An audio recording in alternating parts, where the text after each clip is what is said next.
ನಮಸ್ಕಾರ ವೀಕ್ಷಕರೇ, ನಾವು ಇಬ್ಬ ಪಾಟೀಲ್. ವೀಕ್ಷಕರೇ, basic to advance fundamental series ಇದೆ. ಇವತ್ತು 2ನೇ ದಿನ.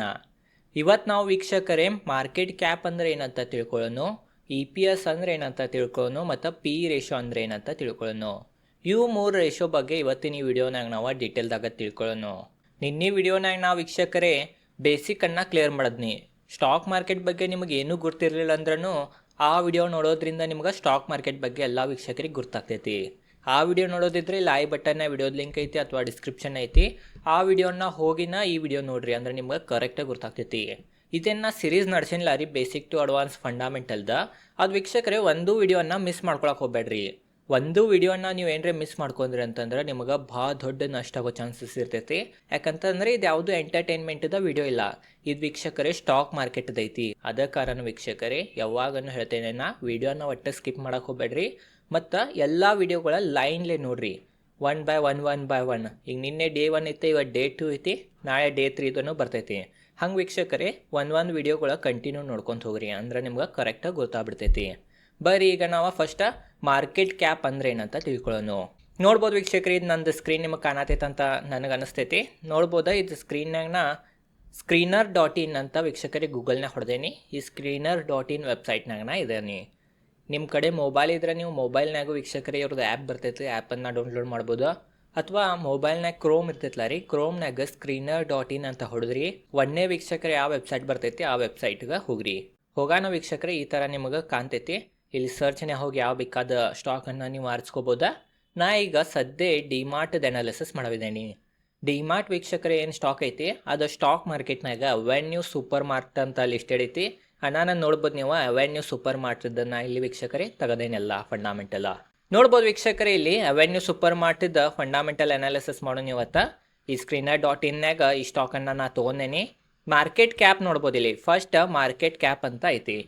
ಇದ್ರ ಬಗ್ಗೆ ನಾವು ಡಿಟೇಲ್ದಾಗ ತಿಳ್ಕೊಳ್ಳೋಣ. ನೋಡ್ರಿ, ಇಷ್ಟೆಲ್ಲ ರೇಷೋಗಳು ಇದಾವ್ರಿ. ಇಷ್ಟೆಲ್ಲ ರೇಷೋಗಳ ಒನ್ ಬೈ ಒನ್ ಕವರ್ ಮಾಡೋಣ.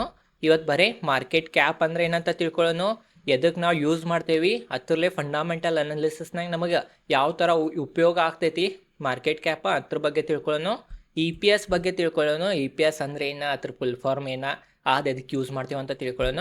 ಮತ್ತು ಪಿ ರೇಷೋ, ಈ ಪಿ ರೇಷೋ ಬಗ್ಗೆನೇ ಇವತ್ತಿನ ಈ ವಿಡಿಯೋನಾಗ ನಾವು ತಿಳ್ಕೊಳ್ಳೋಣ. ಇವು 3 ರೇಷೋನ ಕವರ್ ಮಾಡೋಣ್ರಿ. ಬರೀ ಈಗ ಮಾರ್ಕೆಟ್ ಕ್ಯಾಪ್ ಅಂದರೆ ಏನಂತ ತಿಳ್ಕೊಳ್ಳೋಣ. ವೀಕ್ಷಕರೇ, ಮಾರ್ಕೆಟ್ ಕ್ಯಾಪ್ಗೆ ಮಾರ್ಕೆಟ್ ಕ್ಯಾಪಿಟಲೈಸೇಷನ್ ಅಂತಾರ. ಮಾರ್ಕೆಟ್ ಕ್ಯಾಪ್ ನಮಗೆ ಏನು ಹೇಳ್ತೈತೆ ಅಂತಂದ್ರೆ, ಈ ಕಂಪ್ನಿದ ಫುಲ್ ಕಿಮ್ಮತ್ತು ಎಷ್ಟೈತೆ ಅಂತ ಹೇಳ್ತೈತಿ. ಅಂದ್ರೆ ವೀಕ್ಷಕರೇ, ಈಗ ನಾವು ಈ ಡಿಮಾರ್ಟ್ದೇನು ಸ್ಟಾಕ್ನ ಓಪನ್ ಮಾಡೇನಿ, ಫುಲ್ ನಿಮಗೆ ಡಿಮಾರ್ಟ್ ವೀಕ್ಷಕರು ಏನು ಕಂಪ್ನಿ ಐತಿ ಅದನ್ನು ಬಾಯ್ ಮಾಡೋಕೆ ನಿಮ್ಮ ಕಡೆ ಎಷ್ಟು ರೊಕ್ಕದ ಅವಶ್ಯಕತೆ ಇರಬೇಕಂತ ನಮಗೆ ಮಾರ್ಕೆಟ್ ಕ್ಯಾಪ್ ಹೇಳ್ತೈತಿ. ಡಿಮಾರ್ಟ್ದ ಬೆಲೆ ಎಷ್ಟೈತ್ರಿ, ಟೋಟಲ್ ಓವರ್ ಆಲ್ ಕಂಪ್ನಿದ ಬೆಲೆ ನೋಡ್ಬೋದು. ಇಲ್ಲಿ ಮಾರ್ಕೆಟ್ ಕ್ಯಾಪ್ ಕೊಟ್ಟಾರ 2,66,150 ಕೋಟಿ ವೀಕ್ಷಕರೇ ಮಾರ್ಕೆಟ್ ಕ್ಯಾಪ್ ಐತಿ. ಅಂತಂದ್ರೆ ನೀವು 2,66,150 ಕೋಟಿ ಏನ್ರಿ ಡಿಮಾರ್ಟ್ದ ಓನರ್ ಕೊಟ್ರಿ ಅಂತಂದ್ರೆ ನೀವು ಡಿಮಾರ್ಟ್ದ ವೀಕ್ಷಕರೇ ಓನರ್ ಆಗ್ಬಿಡ್ತೀರಿ. ಈಗ ಯಾರಿದ್ದಾರೆ ಡಿಮಾರ್ಟ್ದ ಓನರ, ರಾಧಾಕೃಷ್ಣ ದಮ್ಮಾನಿ ಅವ್ರಿಗೇನ್ರಿ ಇಷ್ಟು ರೊಕ್ಕ ಕೊಟ್ರಿ ಅಂತಂದ್ರೆ ಅವ್ರ ನಿಮಗೆ ಕೊಟ್ಬಿಡ್ತಾನೆ ಅವ್ರ ಕಂಪ್ನಿ, ಒಮ್ಮೆಗೆ ನೀವು ಆಗ್ಬಿಡ್ತೀರಿ ಓನರ. ವೀಕ್ಷಕರೇ, ಮಾರ್ಕೆಟ್ ಕ್ಯಾಪ್ ಯಾವಾಗೂ ನಾವು ಕಂಪ್ನಿದ ವ್ಯಾಲ್ಯೂ ಎಷ್ಟೈತಿ, ಅದರದ ಬೆಲೆ ಎಷ್ಟೈತಿ ಅಂತ ನಮಗೆ ಗುರ್ತಾಗ್ತೈತಿ. ಇದ ಮಾರ್ಕೆಟ್ ಕ್ಯಾಪ. ಮಾರ್ಕೆಟ್ ಕ್ಯಾಪ್ ಎದಕ್ಕೆ ಉಪಯೋಗಿಸ್ತೇವೆ ಅಂತ ತಿಳ್ಕೊರಿ. ನೋಡ್ರಿ, ಮೇನ್ ಅಂತಂದ್ರೆ ಮಾರ್ಕೆಟ್ ಕ್ಯಾಪ್ ನಾವು ಕಂಪ್ನಿ ಎಷ್ಟು ದೊಡ್ಡದೈತೆ ಅಂತ ಗುರ್ತು ಹಿಡಿಯೋಕೆ ಮಾರ್ಕೆಟ್ ಕ್ಯಾಪನ್ನು ಉಪಯೋಗಿಸ್ತೇವೆ. ಭಾಳ ಜನರು ಏನು ಮಾಡ್ತಾರಂತಂದ್ರೆ ಸ್ಟಾಕ್ ಮಾರ್ಕೆಟ್ನಾಗ ಕಂಪ್ನಿದ ಸ್ಟಾಕ್ದ ಪ್ರೈಸ್ ಮ್ಯಾಗ ಕಂಪ್ನಿ ದೊಡ್ಡದೈತಿಯೋ ಸಣ್ಣದೈತಿಯೋ ಅಂತ ಅಂತಾರ. ಅಂದರೆ ಈಗ ಡಿಮಾರ್ಟ್ ನೋಡ್ಬೋದು ನೀವು, 4,000 ರೂಪಾಯಿ ಐತಿ ವೀಕ್ಷಕರಿಗೆ ಕರೆಂಟ್ ಪ್ರೈಸ. 4,000 ಅಂತಂದರೆ ಭಾಳ ಅಪ್ಪ, 4,000 ಭಾಳ ತುಟ್ಟಿದ ಕಂಪ್ನಿ, ಭಾಳ ದೊಡ್ಡ ಕಂಪ್ನಿ ಐತೆ ಅಂತ ಹಂಗೆ ತಿಳ್ಕೊತಾರ. ಬಟ್ ವೀಕ್ಷಕರೇ, ನಾವು ಸ್ಟಾಕ್ದ ಪ್ರೈಸ್ ನೋಡಿ ಕಂಪ್ನಿದ ವ್ಯಾಲ್ಯೂವನ್ನು ಅಳೆಯಂಗಿಲ್ಲ, ನಾವು ಮಾರ್ಕೆಟ್ ಕ್ಯಾಪನ್ನು ನೋಡಿ ಅಳಿತೇವೆ. ಈ ವೀಕ್ಷಕರೇ ಇದೇ ಥರ ಒಂದು ಎಕ್ಸಾಂಪಲ್ ತೊಗೊಳ್ಳೋಣ ಅಂದ್ರೆ ನಿಮಗೆ ಕರೆಕ್ಟ್ ಗೊತ್ತಾಗ್ಬಿಡ್ತೈತಿ. ITCದು ವೀಕ್ಷಕರೇ ಸ್ಟಾಕ್ ತೆಗಿತೇನೆ. ITC ಮತ್ತು ವೀಕ್ಷಕರೇ ಅವೆನ್ಯೂ ಸೂಪರ್ ಮಾರ್ಟ್ 2 FMCG ಕಂಪ್ನಿಗಳೇ ಇವ. ನೋಡ್ಬೋದು 2 FMCG ಕಂಪ್ನಿ ಇದಾವೆ ವೀಕ್ಷಕರೇ. ITCದ ಸ್ಟಾಕ್ದ ಪ್ರೈಸ್ ನೋಡ್ಬೋದು ನೀವು 426 ರೂಪಾಯಿ ನಡೆದೈತಿ. 426 ರೂಪಾಯಿ ITCದ ಸ್ಟಾಕ್ದ ಪ್ರೈಸ್ ನಡೆದೈತಿ. ಡಿಮಾರ್ಟ್ದು ನೋಡ್ಬೋದು ವೀಕ್ಷಕರೇ 4,000 ರೂಪಾಯಿ ನಡೆದೈತಿ. ಈಗ ಎರಡರನ್ಯಾಗ ದೊಡ್ಡದು ಯಾವ್ದು ಅಂತ ನಿಮಗೆ ಕ್ವಶನ್ ಮಾಡ್ರ ಭಾಳ ಜನರು ಏನು ಆನ್ಸರ್ ಮಾಡ್ತಾರಂತಂದ್ರೆ ಡಿಮಾರ್ಟ್ ದೊಡ್ಡದ ಅಂತ ಅಂತಾರ. ಯಾಕೆ, ಸ್ಟಾಕ್ದ ಪ್ರೈಸ್ ತುಟ್ಟೈತಿ, ITCದ ಸ್ಟಾಕ್ದ ಪ್ರೈಸ್ ಕಡಿಮೆ ಐತಿ. ಬಟ್ ಹಂಗಿಲ್ಲ ವೀಕ್ಷಕರೇ, ITC ದೊಡ್ಡ ಕಂಪ್ನಿ, ಯಾಕೆ ಐ ಟಿ ಸಿ ದೊಡ್ಡ ಕಂಪ್ನಿ ನೋಡ್ರಿ ವೀಕ್ಷಕರೇ, ಮಾರ್ಕೆಟ್ ಕ್ಯಾಪ್ ನೋಡ್ಬೇಕಾ. ಮಾರ್ಕೆಟ್ ಕ್ಯಾಪ್ ಡಿಮಾರ್ಟ್ದ 2,66,150 ಕೋಟಿ ಐತಿ. ಅದ ಐ ಟಿ ಸಿ ನೋಡ್ಬೋದು ನೀವು 5,33,539 ಕೋಟಿ ಐತಿ. ಐ ಟಿ ಸಿದ ಮಾರ್ಕೆಟ್ ಕ್ಯಾಪ್ ದೊಡ್ಡದೈತಿ. ಆದ ಕಾರಣ ವೀಕ್ಷಕರೇ ಐ ಟಿ ಸಿ ದೊಡ್ಡ ಕಂಪ್ನಿ, ಡಿಮಾರ್ಟ್ ಸಣ್ಣ ಕಂಪ್ನಿ. ಅಣ್ಣಾನ ಯಾವಾಗೂ ನಾವು ಒಬ್ಬ ಇಂಟೆಲಿಜೆಂಟ್ ಇನ್ವೆಸ್ಟರ್ ಇರ್ತಾನಲ್ಲ ರೀ, ಯಾವಾಗೂ ಸ್ಟಾಕದ ಪ್ರೈಸನ್ನು ನೋಡಂಗಿಲ್ಲ, ಮಾರ್ಕೆಟ್ ಕ್ಯಾಪನ್ನು ನೋಡ್ತಾನ. ಯಾವ ಕಂಪ್ನಿದ ಮಾರ್ಕೆಟ್ ಕ್ಯಾಪ್ ಕಡಿಮೆ ಇರ್ತೈತಿ ಅದ್ರ ಸ್ಟಾಕ್ ಪ್ರೈಸ್ ಎಷ್ಟು ಬೇಕಾದಷ್ಟು ಇರ್ವಾತ್ ವೀಕ್ಷಕರೇ. 1,00,000 ಇರ್ವಾತ ಸ್ಟಾಕದ ಪ್ರೈಸ್. ಬಟ್ ಮಾರ್ಕೆಟ್ ಕ್ಯಾಪ್ ವೀಕ್ಷಕರೇ ಕಡಿಮೆ ಇತ್ತಂತಂದ್ರೆ ಅದ ಸಣ್ಣ ಕಂಪ್ನಿನ. ಈಗ ಎಮ್ ಆರ್ ಎಫ್ನು ತೊಗೊಂಬಿಡೋಣ ವೀಕ್ಷಕರೇ. ಉದಾಹರಣೆಗೆ ಎಮ್ ಆರ್ ಎಫ್ ನಮ್ಮ ದೇಶದ ಎಲ್ಲಕ್ಕಿಂತ ತುಟ್ಟಿ ವೀಕ್ಷಕರಿದ ಸ್ಟಾಕ್. ನೋಡ್ಬೋದು ಒಂದು ಸ್ಟಾಕದ ಬೆಲೆ ಎಷ್ಟೈತೆ ಅಂತಂದ್ರೆ 1,42,494 ಐತಿ. 1,00,000 ಮ್ಯಾಗ ಐತ್ರಿ ವೀಕ್ಷಕರೇ ಈ ಸ್ಟಾಕದ ಪ್ರೈಸ್. ಇತರ ಮಾರ್ಕೆಟ್ ಕ್ಯಾಪ್ ನೋಡ್ಬೋದು ವೀಕ್ಷಕರೇ 60,000 ಕೋಟಿ ಅಷ್ಟೇ ಐತಿ. ಎಮ್ ಆರ್ ಎಫ್ದ ಮಾರ್ಕೆಟ್ ಕ್ಯಾಪ್ 60,000 ಕೋಟಿ ಅಷ್ಟೇ ಐತಿ. ಅದ ಡಿಮಾರ್ಟದ ನೋಡ್ಬೋದು 2,60,000 ಐತಿ. ಅಂತಂದ್ರೆ ನೀವು ಸ್ಟಾಕದ ಪ್ರೈಸ್ ನೋಡ್ರೆ ನಿಮ್ಗೆ ಕರೆಕ್ಟ್ ಗುರುತಾಗಿಲ್ಲ ಕಂಪ್ನಿ ದೊಡ್ಡದು ಯಾವ್ದು ಸಣ್ಣದು ಯಾವ್ದು. M R F stock price 1,00,000ಕ್ಕಿಂತ ಮ್ಯಾಗ ಐತಿ. ಡಿಮಾರ್ಟದ ಬರೀ ವೀಕ್ಷಕರೇ 4,000 ಐತಿ. ಬಟ್ ಡಿಮಾರ್ಟ್ ಎಲ್ಲಕ್ಕಿಂತ ದೊಡ್ಡ ಕಂಪ್ನಿ. ಯಾಕಂತಂದ್ರೆ ನಾವು ಸ್ಟಾಕದ ಪ್ರೈಸ್ ನೋಡಂಗಿಲ್ಲ, ನಾವು ಮಾರ್ಕೆಟ್ ಕ್ಯಾಪನ್ನು ನೋಡ್ತೀವಿ. ಡಿಮಾರ್ಟದ ಮಾರ್ಕೆಟ್ ಕ್ಯಾಪ್ 2,00,000 ಕೋಟಿಗಿಂತನೂ ಹೆಚ್ಚೈತಿ. ಎಮ್ ಆರ್ ಎಫ್ದು ಬರೀ 60,000 ಕೋಟಿ ಅಷ್ಟೇ ಐತಿ. ಆದ ಕಾರಣ ಡಿಮಾರ್ಟ್ ಎಲ್ಲಕ್ಕಿಂತ ದೊಡ್ಡ ಕಂಪ್ನಿ. ಇದು ವೀಕ್ಷಕರೇ ನೀವು ತಿಳ್ಕೊಬೇಕಾ, ಯಾವಾಗೂ ನೀವು ಸ್ಟಾಕದ ಪ್ರೈಸ್ ನೋಡಬಾರ್ದ, ಮಾರ್ಕೆಟ್ ಕ್ಯಾಪನ್ನು ನೋಡ್ಬೇಕಾ. ಮೇನ್ ಏನಂತಂದ್ರೆ ಮಾರ್ಕೆಟ್ ಕ್ಯಾಪ್ ನಾವು ಕಂಪ್ನಿದ ಬೆಲೆ ಎಷ್ಟೈತಿ ಅಂತ ತಿಳ್ಕೊಳಕ್ಕೆ ಮಾರ್ಕೆಟ್ ಕ್ಯಾಪನ್ನು ನೋಡ್ತೇವೆ. ಮಾರ್ಕೆಟ್ ಕ್ಯಾಪ್ ಹೆಚ್ಚು ದೊಡ್ಡದಿತ್ತಂತಂದ್ರೆ ವೀಕ್ಷಕರೇ ಕಂಪ್ನಿ ದೊಡ್ಡದೈತಂತೇವಿ. ಮಾರ್ಕೆಟ್ ಕ್ಯಾಪ್ ಸಣ್ಣದಿತ್ತಂತಂದ್ರೆ ಕಂಪ್ನಿ ಸಣ್ಣದೈತಂತೇವಿ. ಸ್ಟಾಕದ ಪ್ರೈಸ್ ನೋಡಿ ನಾವು ದೊಡ್ಡದ ಸಣ್ಣದ ಅನ್ಬಾರ್ದ. ಇದು ನಿಮಗೆ ಗುರ್ತಾಯ್ತಂತ ನನಗನ್ನಿಸ್ತೈತಿ.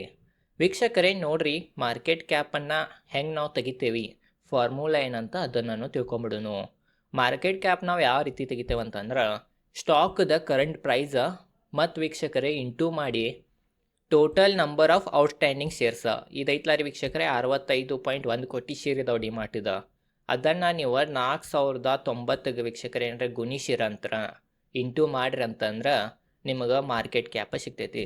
ಇದು ವೀಕ್ಷಕರೇ ಮಾರ್ಕೆಟ್ ಕ್ಯಾಪ್ ನಮಗೆ ಹೇಳ್ತೈತಿ. ಇದು ನಿಮಗೆ ಗುರ್ತಾಗಿರ್ಬೋದು ಅಂತ ನನಗನ್ನಿಸ್ತೈತಿ.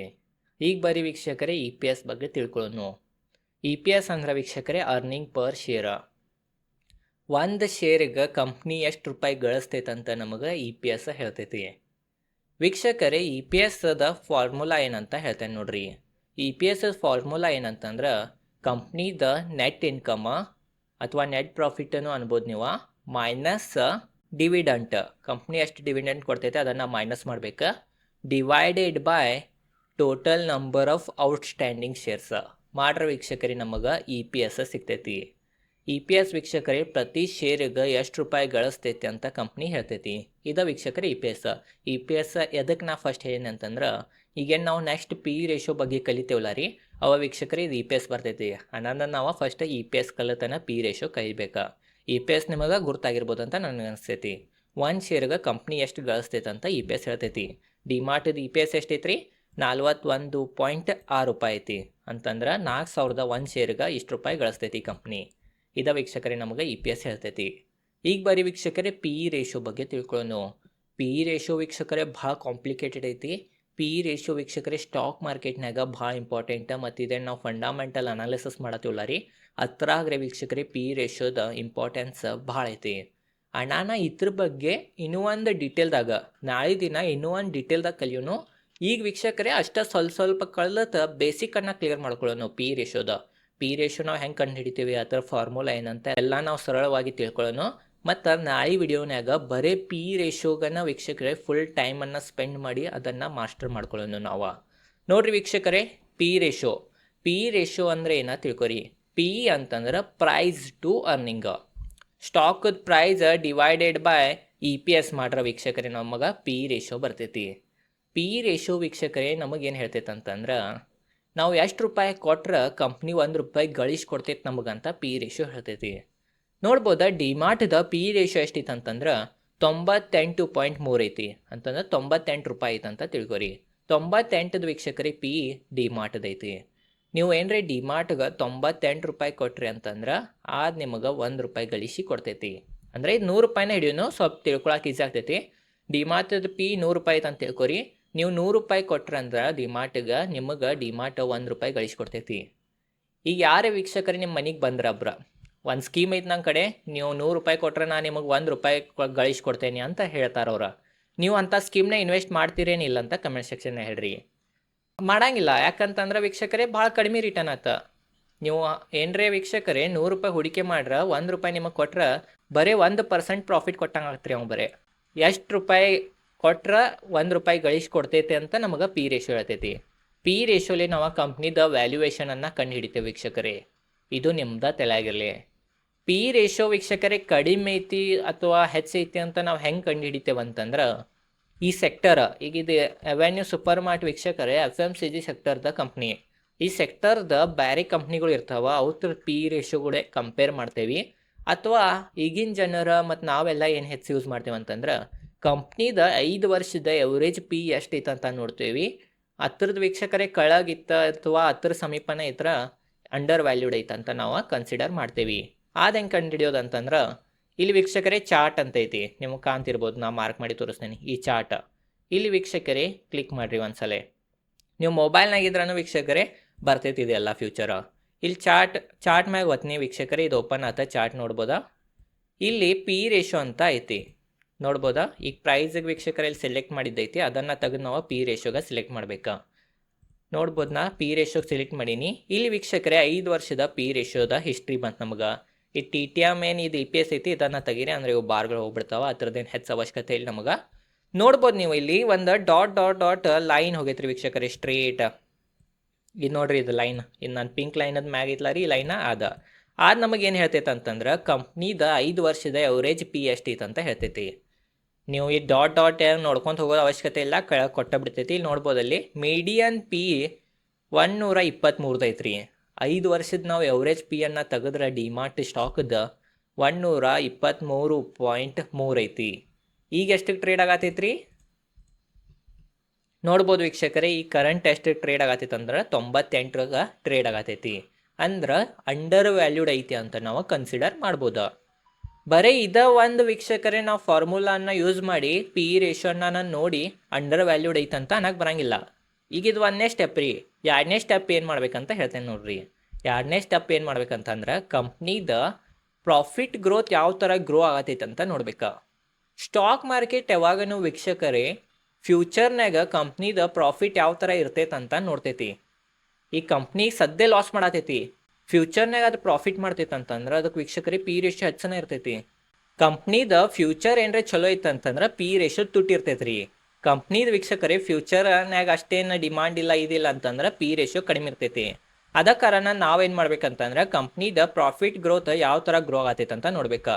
ನೋಡ್ಬೋದು ವೀಕ್ಷಕರೇ, ಇಲ್ಲಿ ಪ್ರಾಫಿಟ್ ಆ್ಯಂಡ್ ಲಾಸ್ ಅಂತ ಐತಿ, ಅದಕ್ಕೆ ಒತ್ಕೋದ ಇಲ್ಲಿ ಕೆಳಗೆ ನಮಗೆ ಗೊತ್ತಾಗ್ತೈತಿ. ಈ ಕೆಳಗೆ ಈ ಬಾಕ್ಸ್ನಾಗ ಇದೆಲ್ಲ ಸ್ಕ್ರೀನರ್ನಾಗ ನೋಡತ್ತೇನ್ರಿ, ಅದು ನಿಮ್ದು ತಲೆಯಾಗಿರಲಿ. ನೋಡ್ಬೋದ ಇಲ್ಲಿ ಬಾಕ್ಸ್ನಾಗ ವೀಕ್ಷಕರೇ ಕೊಟ್ಟಾರ 10 ವರ್ಷದ ಕಂಪ್ನಿದ ಪ್ರಾಫಿಟ್ ಗ್ರೋತ್ 29% ಇದಿತ್ತು. 5 ವರ್ಷದ ನೋಡ್ಬೋದು ನೀವು 16% ಇದಿತ್ತು. 3 ವರ್ಷದ ನೋಡ್ಬೋದು 22% ಐತಿ. ಕರೆಂಟ್ ನೋಡ್ಬೋದು ವೀಕ್ಷಕರೇ 8% ಐತಿ. TTM ಟ್ರೇಲಿಂಗ್ 12 ಮಂತ್ಸ್ದ 8% ಐತಿ. ನೋಡ್ಬೋದಾ 10 ವರ್ಷದ 29% ಇದಿತ್ತು. 5 ವರ್ಷದ ವೀಕ್ಷಕರೇ ಸ್ವಲ್ಪ ಕಡಿಮೆ ಆತ, 16% ಆತ. 3 ವರ್ಷದ ಪ್ರಾಫಿಟ್ ಗೊತ್ತಾ ಬರೀ 22% ಆತ. 10 ವರ್ಷದ ಏನು ಪ್ರಾಫಿಟ್ ಗ್ರೋತ್ ಇತ್ತು ಅದಕ್ಕಿಂತನೂ ಕಡಿಮೆ 3 ವರ್ಷದ ಐತಿ 22%. ಅಂದ್ರೆ ವೀಕ್ಷಕರೇ ಪ್ರಾಫಿಟ್ ಗ್ರೋತ್ ಕಂಪ್ನಿದ ಕಡಿಮೆ ಆಗತೈತಿ. ಪ್ರಾಫಿಟ್ ಗ್ರೋತ್ ಕಂಪ್ನಿದ ಕಡಿಮೆ ಆಗತೈತಿ ಅನ್ನೋ ಕಾರಣದಿಂದ ಫ್ಯೂಚರ್ನಾಗ ಈ ಕಂಪ್ನಿ ಅಷ್ಟು ಚಲೋ ಪರ್ಫಾರ್ಮ್ ಮಾಡಂಗಿಲ್ಲ ಅಂತ ಕಂಪ್ನಿದ ಪಿ ರೇಷಿಯೋ ಈಗ ಕಡಿಮೆ ಆಗತೈತಿ. ಮೊದಲು ಯಾಕೆ ಹೆಚ್ಚೈತ್ರಿ? ಮೊದಲು ಯಾಕೆ ಹೆಚ್ಚಿತ್ತಂತಂದ್ರೆ ಮೊದಲ ಪ್ರಾಫಿಟ್ ಗ್ರೋತ್ ಕಂಪ್ನಿದ ಚಲೋ ಇತ್ತ. ನೋಡ್ಬೋದು ಎಷ್ಟಿತ್ತ 10 ವರ್ಷದ ವೀಕ್ಷಕರೇ 29% ಇದಿತ್ತು. ಬಟ್ ಈಗ ಕಡಿಮೆ ಆಗಿ 22% ಆಗೈತಿ. ಅದ ಕಾರಣ ಕಂಪ್ನಿದ ವ್ಯಾಲ್ಯೂಯೇಷನ್ ಕೆಳಗೆ ಬರತೈತಿ. ಅದ ಕಾರಣ ಮೊದಲೇನು 5 ವರ್ಷದ ಮೀಡಿಯನ್ ಪಿ 123 ಮ್ಯಾಗನೇ ಇರ್ತಿತ್ತು, ಈಗ ವೀಕ್ಷಕರೇ 98ಗೆ ಬಂದೈತಿ. ಯಾಕಂತಂದ್ರೆ ಫ್ಯೂಚರ್ನಾಗ ಪ್ರಾಫಿಟ್ ಗ್ರೋತ್ ಈ ಕಂಪ್ನಿದ ಹೆಚ್ಚು ಕಾಣುವತ್ತು ಶೇರ್ ಹೋಲ್ಡರ್ಸ್ಗೆ. ಆದ ಕಾರಣ ವೀಕ್ಷಕರು ಈ ಥರದ ಪಿ ರೇಷನ್ನು ಕಡಿಮೆ ಬಂದೈತೆ ಅಂತ ನಾವು ಅನ್ಬೋದು. ನೋಡ್ರಿ ವೀಕ್ಷಕರೇ, ಹೆಚ್ಚೇನು ತಲೆ ಕೆಡಿಸ್ಕೊಳಕ್ಕೆ ಹೋಗ್ಬೇಡ್ರಿ. ಪಿ ರೇಷಿಯೋ ಬಗ್ಗೆ ನಾವು ನಾಳೆ ವಿಡಿಯೋನಾಗ ಇನ್ನೂ ಡೀಟೇಲ್ದಾಗ ಕಲಿಯೋನು. ಮೇನ್ ಏನಂತಂದ್ರೆ ಈಗ ಮಾರ್ಕೆಟ್ ಕ್ಯಾಪ್ ಬಗ್ಗೆ ಇವತ್ತು ಕಲಿತ್ರಿ. ಮಾರ್ಕೆಟ್ ಕ್ಯಾಪ್ ನಮಗೆ ಕಂಪ್ನಿದ ಓವರಾಲ್ ಎಷ್ಟು ವೀಕ್ಷಕರಿಗೆ ಬೆಲೆ ಐತಿ ಕಂಪ್ನಿ ಟೋಟಲ್ ಅಂತ ಹೇಳ್ತೈತಿ. ನಾವು ಶೇರದ ಪ್ರೈಸ್ ನೋಡಿ ಕಂಪ್ನಿ ದೊಡ್ಡದೈತೆ ಸಣ್ಣದೈತೆ ಅಂತ ತಿಳ್ಕೊಬಾರ್ದ, ನಾವು ಮಾರ್ಕೆಟ್ ಕ್ಯಾಪ್ ನೋಡ್ಬೇಕಾ, ಅದು ನಿಮಗೆ ಗೊತ್ತಾಗಿರ್ಬೋದು ಅಂತ ನನಗೆ ಅನಿಸ್ತೈತಿ. EPS ಹೇಳಿದ್ನಿ, ಪ್ರತಿ ಶೇರ್ ಕಂಪ್ನಿ ಎಷ್ಟು ರೂಪಾಯಿ ಪ್ರಾಫಿಟ್ ಮಾಡಿಕೊಡತೈತೆ ಅಂತ ನಮಗೆ EPS ಹೇಳ್ತೈತಿ, earning per share. P ratio, price to earning, price divided by EPS ಮಾಡ್ರೆ ನಿಮಗೆ ಪಿ ರೇಷಿಯೋ ಸಿಗ್ತೈತಿ. ವೀಕ್ಷಕರೇ, ಪಿ ರೇಷಿಯೋ ನಮಗೆ ಕಂಪ್ನಿದ ವ್ಯಾಲ್ಯೂಯೇಷನನ್ನು ಹೇಳ್ತೈತಿ. ಕಂಪ್ನಿದ ಫ್ಯೂಚರ್ ಗ್ರೋತ್ ಚಲೋ ಇದ್ರೆ ಪಿ ಹೆಚ್ಚಿರ್ತೈತಿ. ಕಂಪ್ನಿದ ಫ್ಯೂಚರ್ನಾಗ ಅಷ್ಟೇನು ಗ್ರೋ ಆಗಂಗಿಲ್ಲ, ಗ್ರೋತ್ ಕಡಿಮೆ ಆಗತೈತೆ ಅಂತಂದ್ರೆ ಕಂಪ್ನಿದ ಪಿ ಕಡಿಮೆ ಹಾಕುವಂತನ ಬರ್ತೈತಿ. ಬಟ್ ನಾವು ಪಿ ರೇಷಿಯೋ ಮ್ಯಾಗನ ಕಂಪ್ನಿ ಚಲೋ ಐತೋ ಏನೈತೋ ಅಂತದ ನಾಳೆ ವಿಡಿಯೋನಾಗ ಡಿಟೇಲ್ದಾಗ ಪಿ ರೇಷಿಯೋ ಬಗ್ಗೆ ಕಲಿಯೋ. ನಾವು ಪಿ ರೇಷಿಯೋ ಸ್ಟಾಕ್ ಮಾರ್ಕೆಟ್ನಾಗ ಭಾಳ ಒಂದು ಇಂಪಾರ್ಟೆಂಟ್ ಭಾಗವನ್ನು ವಹಿಸ್ತೈತಿ. ಅದ ಕಾರಣ ಅದ್ರ ಬಗ್ಗೆ ಡಿಟೇಲ್ದಾಗ ತಿಳ್ಕೊಳ್ಳೋಣ. ಪಿ ರೇಷಿಯೋಲೇನ ನಾವು ಕಂಪ್ನಿದ ವ್ಯಾಲ್ಯೂಯೇಷನನ್ನು ನೋಡ್ತೇವೆ, ಇದು ಅಂಡರ್ ವ್ಯಾಲ್ಯೂಡ್ ಐತಿ, ಓವರ್ ವ್ಯಾಲ್ಯೂಡ್ ಐತಿ ಅಂತ ಅನ್ನೋ ಕಾರಣದಿಂದ ನಾವು ನಾಳೆ ವಿಡಿಯೋನಾಗ ಡಿಟೇಲ್ದಾಗ ಪಿ ರೇಷಿಯೋ ಬಗ್ಗೆ ಕಲಿಯೋಣ. ಇದೈತ್ರಿ ಇವತ್ತಿನ ಈ ವಿಡಿಯೋನಾಗ ನಿಮಗೆ ಮಾರ್ಕೆಟ್ ಕ್ಯಾಪಿಟಲೈಸೇಷನ್ ಅಥವಾ ಮಾರ್ಕೆಟ್ ಕ್ಯಾಪ್ ಬಗ್ಗೆ ಗುರ್ತಾಗಿರ್ಬೋದು ಅಂತ ನನಗನ್ನಿಸ್ತೈತಿ. EPS ಬಗ್ಗೆ ಗುರ್ತಾಗಿರ್ಬೋದು ಅಂತ ನನಗನ್ನಿಸ್ತೈತಿ. ಪಿ ರೇಷಿಯೋ ಬಗ್ಗೆನೂ ಹೇಳೇನ ನಾ ಎಷ್ಟಾಗ್ತೈತೆ ಅಷ್ಟ, ಬಟ್ ಗುರ್ತಾಗಲಿಲ್ಲ ಅಂದ್ರೂ ನಾಳೆ ವಿಡಿಯೋನಾಗ ಫುಲ್ ಡೀಟೇಲ್ದಾಗ ಅದನ್ನು ಕ್ಲಿಯರ್ ಮಾಡಿಬಿಡೋಣ ಟಾಪಿಕ್ ಪಿ ರೇಷಿಯೋದ. ಇದೈತ್ರಿ ಇವತ್ತಿನ ಈ ವಿಡಿಯೋ ಮುಖಾಂತರ ಎಲ್ಲ ಡೀಟೇಲ್ದಾಗ ನಿಮಗೆ ಗುರ್ತಾಗಿರ್ಬೋದು ಅಂತ ನನಗನ್ನಿಸ್ತೈತಿ. ಈ ವಿಡಿಯೋಗೆ ಎಷ್ಟಾಗ್ತೈತೆ ಅಷ್ಟೇ ಲೈಕ್ ಮಾಡಿರಿ, ಸಬ್ಸ್ಕ್ರೈಬ್ ಮಾಡಿರಿ ಮತ್ತು ಶೇರ್ ಮಾಡಿರಿ, ಕಮೆಂಟ್ ಮಾಡಿರಿ ವೀಕ್ಷಕರಿ ಪಿ ರೇಷಿಯೋ ಅಂತ. ಇದೈತ್ರಿ ಇವತ್ತಿನ ಈ ವಿಡಿಯೋ ಚಲೋ ಅನ್ಸಿಡಿಯೋ ಲೈಕ್ ಮಾಡಿರಿ. ಈ ಚಾನಲ್ ಮೇಲೆ ನಾ ಸ್ಟಾಕ್ ಮಾರ್ಕೆಟ್ ರಿಲೇಟೆಡ್ ಕನ್ನಡದ ವಿಡಿಯೋ ಮಾಡ್ತಿರ್ತೇನೆ. ಧನ್ಯವಾದಗಳು.